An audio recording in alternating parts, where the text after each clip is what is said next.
அனைவருக்கும் வணக்கம். குழந்தை பிறந்த தாய்மார்களுக்கு தாய்ப்பால் கிடைக்கலன்னு சொல்லுவாங்க. தாய்ப்பால் கிடைக்காதவங்களுக்கு சித்தரத்தை அரைத்து கஷாயம் செய்து குடித்து வந்தாங்கன்னா தாய்ப்பால் நன்றாக சுரக்கும். அதேபோல் உணவில் பூண்டு அடிக்கடி சேர்த்து வந்தாங்கன்னா தாய்ப்பால் நன்றாக சுரக்கும்.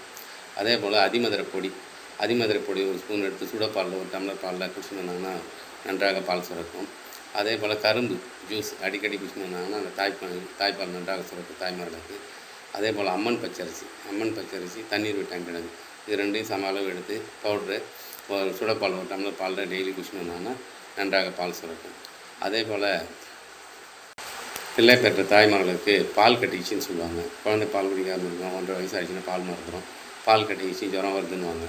அவங்களும் என்ன பண்ணணும், முலாம்பழம் இருக்குல்ல, அதோடைய வேர் பிடிங்கி அரைச்சி நன்றாக மார்பின் மீது பட்டு போட்டால் பால் தானாக வற்றிவிடும். அதே போல் மாசிக்காயை அரைத்து பவுடர் ஆக்கி அது மார்பகங்கள் மீது பட்டு போட்டாலும் பால் வற்றிவிடும், பால் கட்டிங்கிறது. அதே போல் நம்ம புளியான் இலையை அரைத்து அதனுடன் விளக்கெண்ணெய் சேர்த்து மார்பகங்கள் மீது பட்டு போட்டு வந்தால் பால் வற்றிவிடும். அதே போல் நம்ம புழுங்கல் அரிசி பாசிப்பருப்பு சம அளவு எடுத்துக்கங்க, அதை ஊற வச்சு அரைத்து மார்பகங்கள் மீது பட்டு போட்டிங்கனாலும் பால் வற்றிவிடும் தாய்மார்களுக்கு. அதே போல் பச்சை நிற வெற்றிலை இருக்கும், கருமையாக பச்சை நிறத்தில் இருக்கும். அந்த வெற்றிலை அனலில் காட்டணும், லைட்டாக காட்டி கொஞ்சம் இதுவாகிடும், சாஃப்டாகிடும். அது மார்பகங்கள் மீது பட்டு போட்டிங்கனாலும் தாய்ப்பால் வற்றிவிடும். அதே போல் 100க்கு இப்போ 90% எல்லாருக்கும் சர்க்கரை இருக்குது, டயபெட்டிக்ஸ் பேஷண்ட் ஆகிட்டாங்க. அவங்களுக்கு டயபெட்டிக்ஸ் பேஷண்ட்டுக்கு கிட்னி ப்ராப்ளம் வர வாய்ப்பு இருக்கிறது. 2 நாள் சர்க்கரை வியாதி இருந்து அவங்க ட்ரீட்மெண்ட் ஒழுங்காக எடுத்துக்கலாம், கிட்னி பிரச்சனை வர வாய்ப்பு இருக்குது. கண் பார்வை மறைக்க வாய்ப்பு இருக்குது. கண் நரம்பு பாதிப்பு ஏற்பட வாய்ப்பு இருக்கிறது. கால் எரிச்சல் இருக்க வாய்ப்பு இருக்கிறது.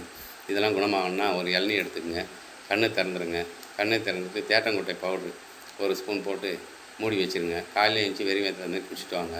கண் பார்வை நல்லா தெளிவாடும், கிட்னி பிரச்சனை இருக்காது, கால் எரிச்சல் இருக்காது.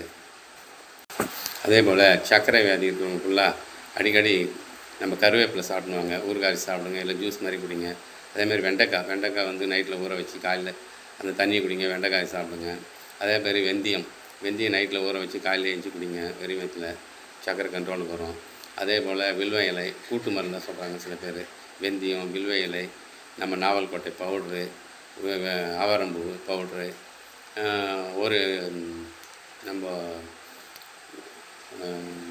என்ன சொல்கிறது, சீந்தல் கொடி, சிறு குறிஞ்சான், இதெல்லாம் போட்டு கூட்டு மருந்தாக சாப்பிட்றாங்க. சாப்பிட்டு சர்க்கரை கண்ட்ரோலுக்கு வரும்.